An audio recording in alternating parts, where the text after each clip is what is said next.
Bueno, puede tomar asiento, perdón. Qué bien, no se sentaron hasta que dije que se podían sentar. Muy bien, hermanos. Me quiero poner serio. Bien, me voy a poner serio un momento. Y para decirle algo, iglesia. Bien, quiero comentarles algo de manera bastante seria a cada uno de ustedes. ¿Está listo? Dígame qué siente cuando yo le digo esta frase. Iglesia, tenemos que hablar. Tenemos que hablar. A nadie le gusta escuchar esa frase, ¿cierto? No es muy linda que digamos. Familias han sido destruidas cuando esas palabras fueron mencionadas dentro de un hogar. Ya sea que tengas 60 años, 30 años o 6, como mi hija, sabes muy bien que el oír esas palabras nunca es sinónimo de buenas noticias. Siempre resulta o termina en una acalorada discusión, en una conversación incómoda, en una conversación molesta a veces. Pero hay algo que es seguro. Cada vez que esta conversación, que estas palabras son dichas, es porque es necesario. Y hoy, iglesia, es necesario que hablemos. Es necesario que tengamos esta conversación. ¿Están dispuestos? Amén. Bueno. Así que, ¿por qué le digo que es incómoda esta conversación?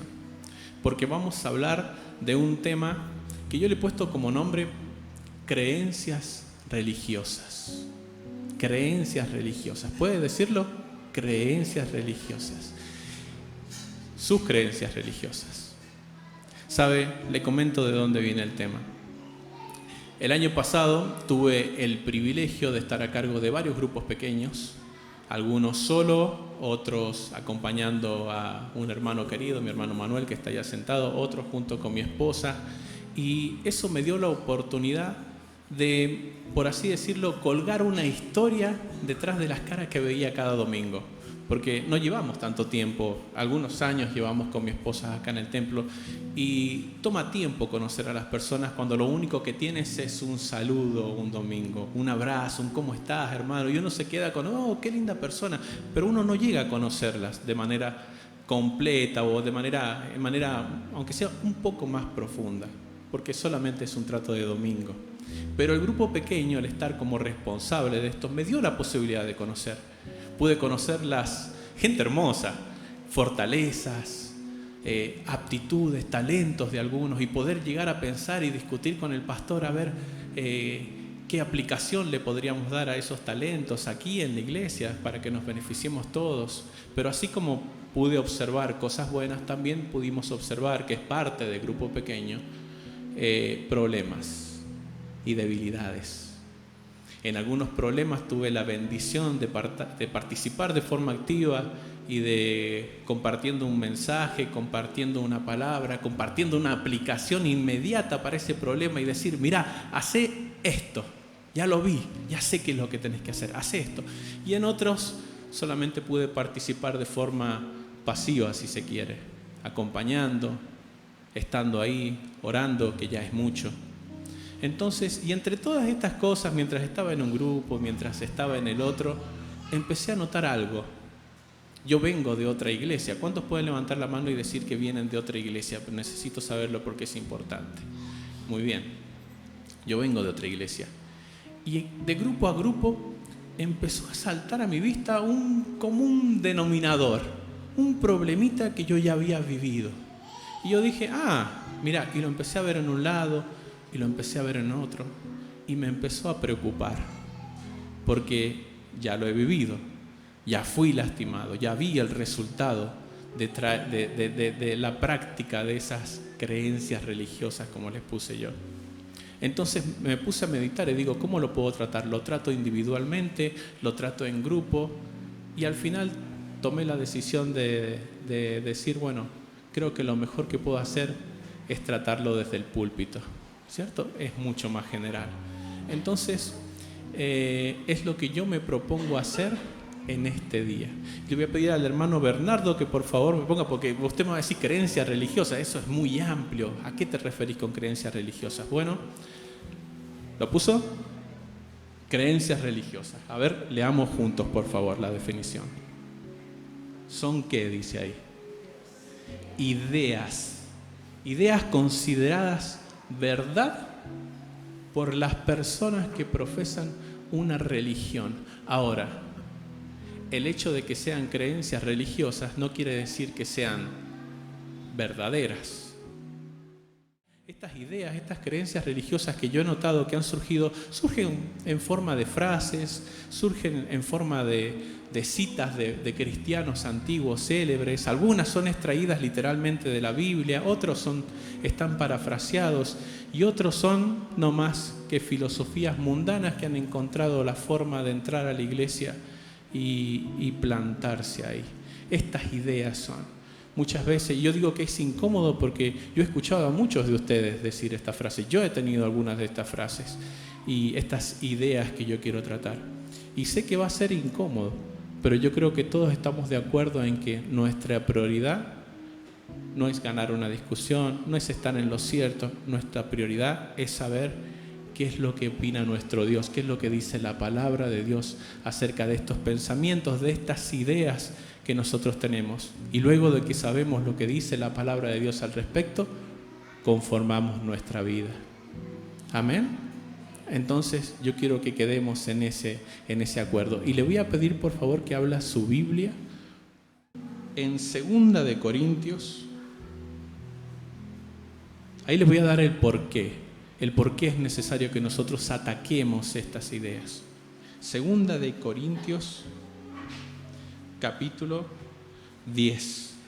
Y si usted tiene su Biblia, si usted ha traído su Biblia, ábrala y léala. No importa si se tarda un rato más en encontrar el pasaje que hemos pedido, cualquier cosa, nos tardamos un poquito más, y al que van a retar es a mí, no es a usted, así que no hay problema, pero lea la Biblia. Esto que usted ve acá, esta pantalla, cuando ponemos los versículos bíblicos atrás, es una ayuda para el que viene por primera vez, para el que se ha olvidado la Biblia. Puede ser, uno puede decir, ¿qué soldado se olvida la espada? Pero puede pasar, no sé, quizás anoche estuvieron en un cumpleaños, estuvieron en un casamiento y hoy salieron con los niños, con todas las cosas, y me olvidé la Biblia. Bueno, ahí leemos acá.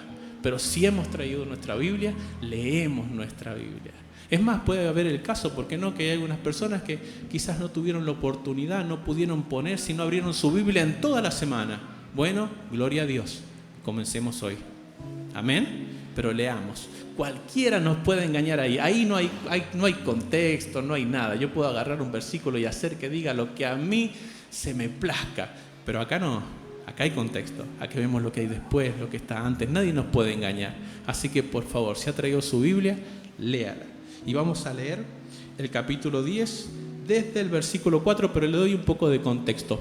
El apóstol Pablo escribe esto y escribe a los corintios, y en este momento está defendiéndose, porque créalo o no, había personas en la iglesia de Corinto que estaban diciendo que Pablo y sus asociados, sus colaboradores, andaban según la carne, eran pecadores, ¿bien? Trataban de desacreditarlos, ¿bien? Eran falsos maestros, y uno de los ataques más comunes en un falso maestro contra alguien que predica la verdad es tratar de desacreditarlo, ¿cierto? No le creas a ese que es un pecador. Entonces eso es lo que estaban tratando de hacer con Pablo, y Pablo acá se está defendiendo. Y veamos el versículo 4.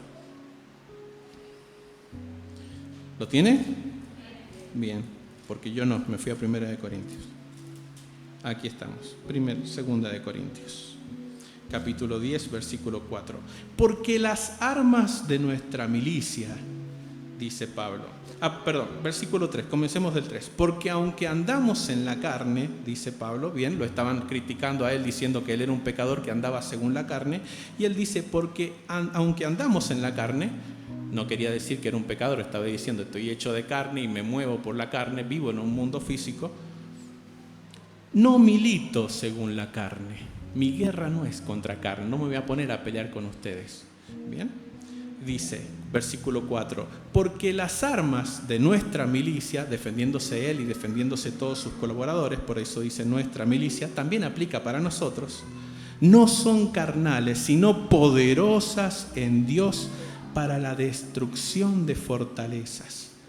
Versículo 5, derribando argumentos y toda altivez que se levanta contra el conocimiento de Dios y llevando cautivo, ¿qué? Todo pensamiento a la obediencia de Cristo. Esa palabra argumentos en el original es logismos, de donde nosotros obtenemos nuestra palabra lógica. O sea que nuestras armas son poderosas en Dios para derribar literalmente pensamientos, ideas que se levantan con el disfraz de cristiano, con el disfraz de esto es lo que quiere Dios que haga, pero que verdaderamente no lo son. Nuestras armas son poderosas para destruir fortalezas, derribando todo argumento que se levanta en contra del conocimiento de nuestro Dios. Por eso estoy acá, porque es un mandato. Nuestra lucha, como dice la Biblia, no es contra sangre, contra carne. Y muchas veces tomamos este versículo y creemos que está hablando de luchar contra, hacer guerra espiritual, como generalmente se lo conoce. Orar y reprender. Pero en este momento está hablando de algo puramente intelectual. Nuestra lucha es contra ideas, argumentos, tanto como los que están en el mundo, como los que están en nosotros. Bien, pero generalmente cuando nosotros escuchamos a un cristiano, a un hermano que viene y nos comenta algo y nos dice algo que sabemos que está mal, sabemos que no es bíblico, sabemos que está equivocado, pero como vivimos en este mundo actual donde nosotros tratamos de evitar el conflicto a toda costa, ¿se ha dado cuenta? Nadie se quiere pelear con nadie. Nadie trata de confrontar a nadie. Y esa idea se ha metido a la iglesia. Más allá de que nosotros sabemos que la Biblia dice que tenemos que exhortarnos los unos a los otros para hacer buenas obras, porque siempre es sano que los hermanos podamos rendir cuentas ante un hermano que es más maduro, más sabio, que me sepa guiar, pero nosotros no lo hacemos. Porque esta forma de pensar mundana se ha metido a la iglesia y no queremos confrontar. Y lo que es peor, vienen los hermanos y nos dicen, ¿sabes que esto? Y uno no dice nada. Y lo que es peor, quizás hasta asiente. Y dice, sí, ¿para qué me voy a pelear? Y ahí es donde entran las filosofías del mundo. Entramos en por ejemplo, el posmodernismo. Capaz que no conocemos el nombre, pero conocemos de qué se trata. ¿Sabe lo que decimos? Pensamos, la verdad es relativa. Vos tenés tu verdad, yo tengo mi verdad. Vos tenés esa frase de la Biblia, esa idea de cómo es Dios y a vos te sirve. Bueno, yo tengo la mía, a mí me sirve. Listo. Y no nos metemos. Vos tenés tu verdad, yo tengo la mía. Más allá de que estamos en la iglesia, eso es una filosofía mundana, eso es posmodernismo. Si lo han escuchado, si lo han estudiado alguna vez. Y después de eso también pasamos a otra filosofía mundana, pasamos al pragmatismo. ¿Lo he escuchado? Bueno, yo te escucho y me parece que está mal lo que me estás diciendo, pero si a vos te sirve, está bien. Eso dice el pragmatismo. Si te sirve, si esa idea te funciona, hacelo, está bien. Nosotros lo trasladamos a la iglesia y dice, bueno, ¿te funciona esa forma de hacer? Esa forma de ser, esa forma de comportarte. Si te sirve esa idea, esa forma de pensar, será de Dios, porque si no es de Dios no funcionaría. Y eso es una filosofía mundana. Esa es una filosofía del mundo. Y esa es una de las cosas que la Biblia nos está mandando a nosotros acá para derribar. Nuestras armas ya son poderosas para eso.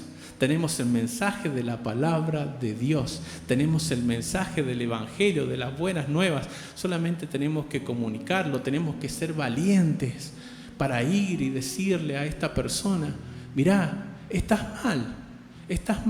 Un ejemplo de estas frases, de estas creencias religiosas que se manifiestan a veces en forma de una frase. Por ejemplo, cristiano, pero no tonto. Me la haces una vez, pero no me la haces de nuevo. Está bien, somos creyentes, pero no somos ningunos tontos. Y utilizamos esta idea que no es bíblica para justificar la poca gana o la poca gana que tenemos de perdonar a la otra persona. Más que cuando pero ¿qué dice la Biblia? Pedro le preguntó al Señor Jesús, ¿cuántas veces debemos perdonar al que nos ofenden? Hasta 7 veces, y el Señor le dijo, no, te digo, Pedro, hasta 70 veces 7 debemos perdonar. Pero nosotros usamos estas frasecitas que hemos aprendido. Y hay muchísimas más. Yo tengo una lista enorme y si me toca predicar de nuevo, si me dan la posibilidad de compartir de este púlpito, voy a abordar a todas y cada una de ellas. Las que he escuchado, las que yo conozco. Algunas están bien, otras están mal interpretadas, pero quisiera tener la posibilidad de hacerlo, porque esto se mete mucho en la iglesia y no nos damos cuenta. Y lo importante, todos sabemos lo poderosa que es una idea. Acá Pablo nos está diciendo que esas ideas, esos argumentos, sirven como el fundamento para crear una fortaleza. Una fortaleza. Esa palabra en el griego, fortaleza, en el original quiere decir cualquier cosa sobre la que una persona apoya su fe. Todo lo que cuando nosotros abordamos a un ateo, por ejemplo, esa persona es atea y no cree en Dios porque tiene una idea. Eso surgió de una idea, de que Dios no existe, de que Dios no está, de que no es verdad, y apoya su fe en otro lado y se crea una fortaleza. ¿Dónde apoya su fe? En la ciencia, la mayoría de las veces. Yo cuando conocí a mi esposa, yo era ateo, yo no creía en Dios. Yo era un hombre de ciencia. Nos conocimos en la facultad. Yo estudiaba bioingeniería, apoyándome en cómo la ciencia puede explicar el tema de la vida. Y ella era creyente. Parece una canción de Arjona, pero no lo es. Yo era ateo, ella era creyente. Y se la hice muy complicada. Y yo era ateo porque había puesto mi fe, porque las personas ateas también apoyan su fe, nada más que no la apoyan en Dios, la apoyan en la ciencia. Pero eso surgía como una idea. La idea es algo muy poderoso. Una idea siempre termina afectando la forma de vivir y por lo tanto termina afectando la vida espiritual de una persona. Siempre es así. Siempre es así.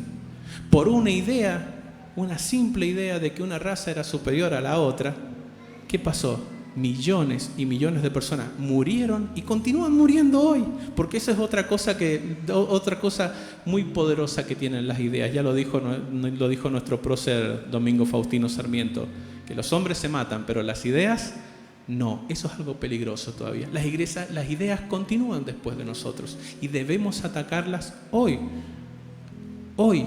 para que no las traspasemos a nuestros hijos. Yo sé que a veces muchos de nosotros estamos arraigados con estas frasecitas que nosotros usamos.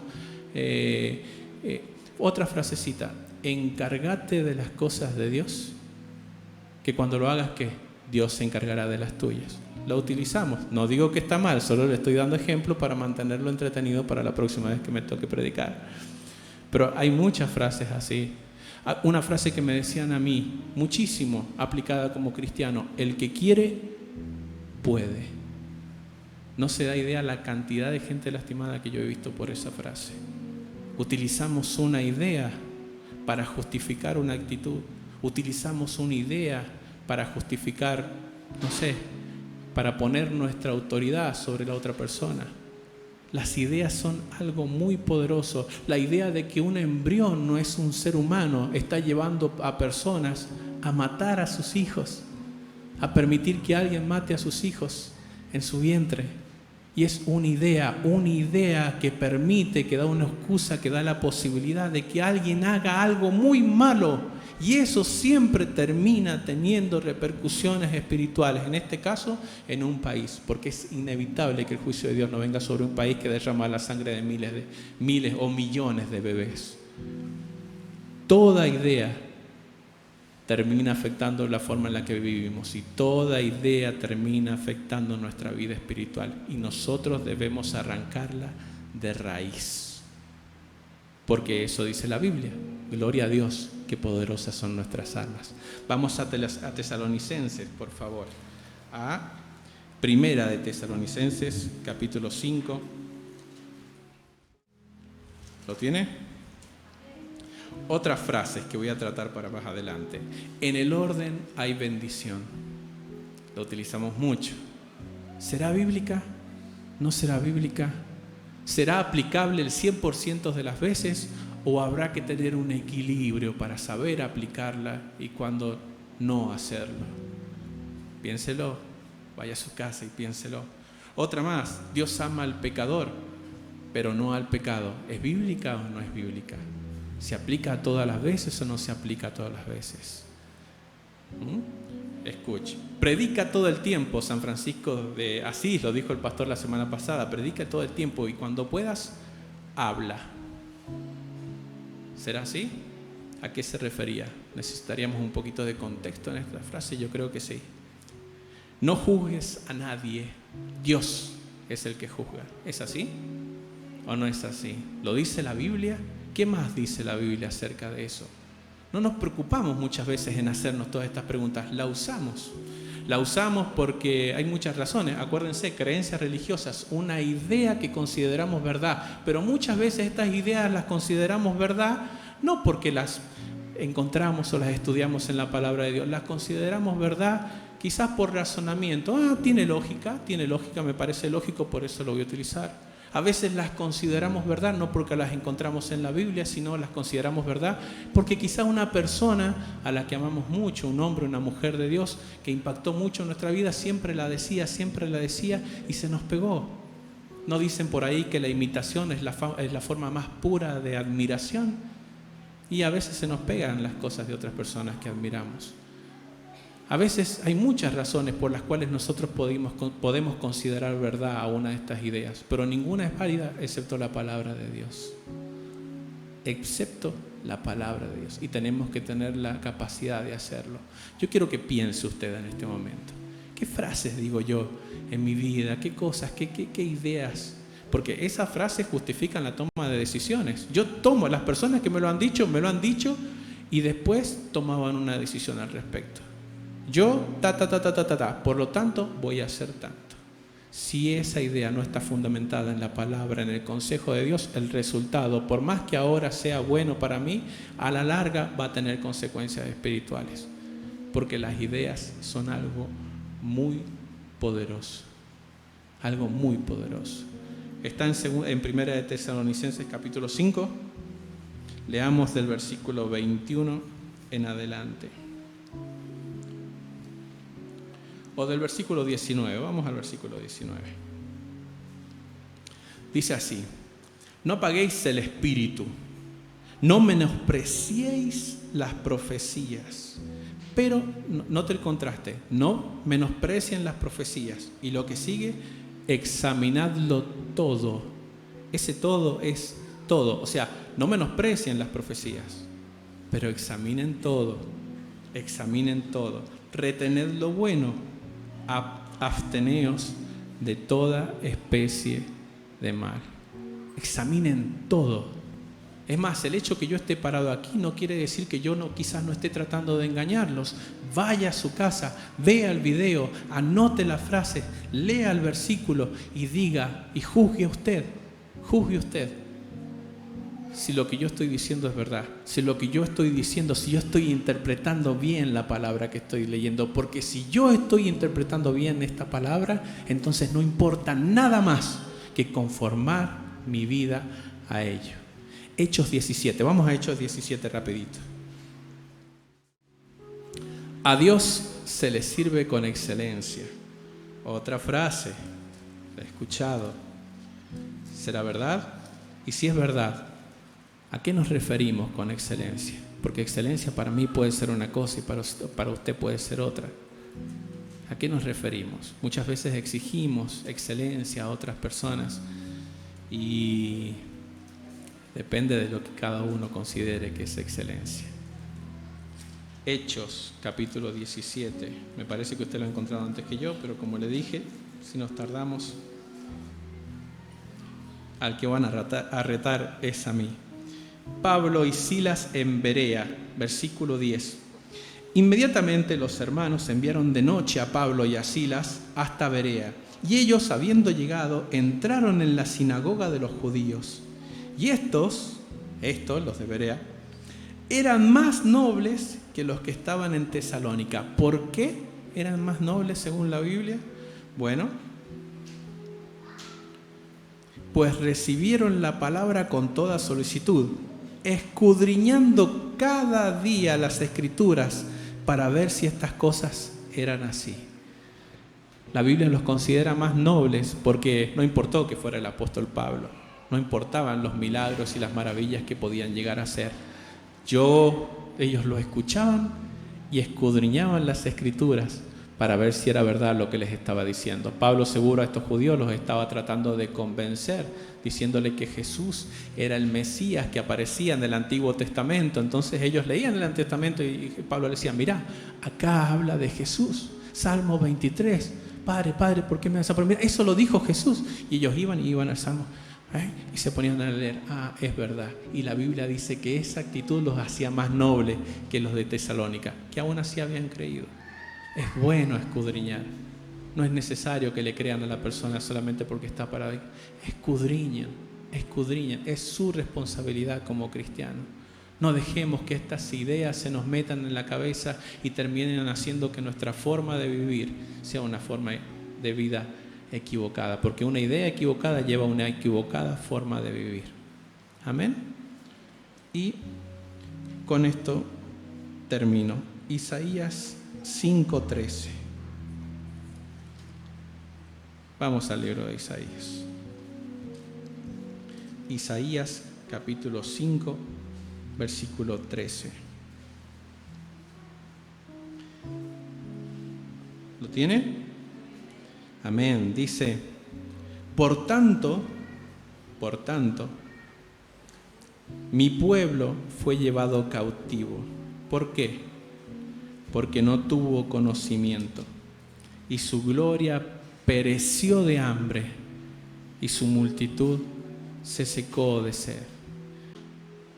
El hecho de que seas su pueblo no quiere decir que no puedas ir cautivo de algo.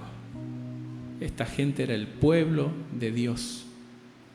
Las personas en el tiempo de Jesús, ¿quiénes fueron los primeros que lo rechazaron? ¿Los sacerdotes? ¿Los sacerdotes de un Dios falso? No, los sacerdotes del Dios vivo. Era el pueblo de Dios, eran sus ministros, tenían la palabra y la estudiaban de forma fastidiosa y aún así no supieron reconocerlo cuando Él vino. Aún así entraron en condenación y terminaron matando a su propio Dios, y eran el pueblo de Dios. El hecho de que sea su pueblo no quiere decir que estás en un lugar seguro. Hay que velar todo el tiempo, hay que pasar tiempo en la presencia de Dios, orando y escudriñando, viéndonos al espejo cada día y diciendo, esta actitud que yo tengo es de Dios. Esta actitud que yo tengo es la actitud que debería tener un cristiano. A ver qué cosas hablé hoy, a ver qué cosas enseñé el día de hoy. Y volver a la palabra de Dios y dejar que como un tutor haga que nosotros crezcamos como un arbolito derechito. ¿No es fácil? Por supuesto que no. Toma tiempo, probablemente toda la vida. ¿Vale la pena? 1.000.000 de veces sí. Sí. Amén. Amén. Si usted tiene alguna frase que usted diga, alguna frasecita que le dijeron, un latiguillo que alguien tenía, alguna cosita, alguna idea que usted, con la que usted toma decisiones todo el tiempo, háganmelo saber. Y si quiere, lo tratamos acá la próxima vez. Estoy totalmente dispuesto. Oremos. Dios Padre, en el nombre de Jesús, gracias por este momento, Señor. Gracias por este momento. Gracias por tu corrección y te pedimos perdón, Señor. Te pedimos perdón si en alguna forma menospreciamos tu palabra en nuestra vida. Si en algún momento dejamos que nuestras ideas, que nuestros pensamientos, que nuestras creencias que no están fundamentadas en ti se levanten en contra de tu conocimiento, de tu palabra. Oramos y te pedimos un corazón sincero para recibir tu corrección. Un corazón sincero que quiera obedecerte, que quiera caminar recto, Señor, en este camino que es tan angosto y tan difícil de transitar, pero confiados estamos que el que nos ha llamado, Señor, tú nos sabrás llevar de la mano, que no nos soltemos nosotros, Señor, en el nombre de Jesús. Que en esta semana, lunes, martes, miércoles, jueves, viernes, sábado, tengamos como prioridad el pasar tiempo contigo.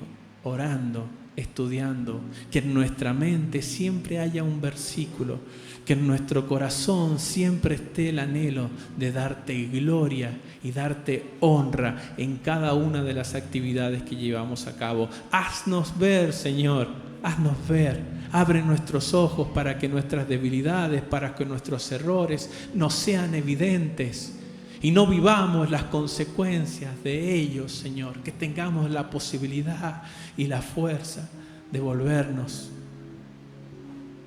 y seguirte a ti por este camino tan hermoso al que por tu gracia, nos has llamado y nos has hecho partícipes. Gracias, Señor. Gracias, Señor, en el nombre de Jesús. Amén.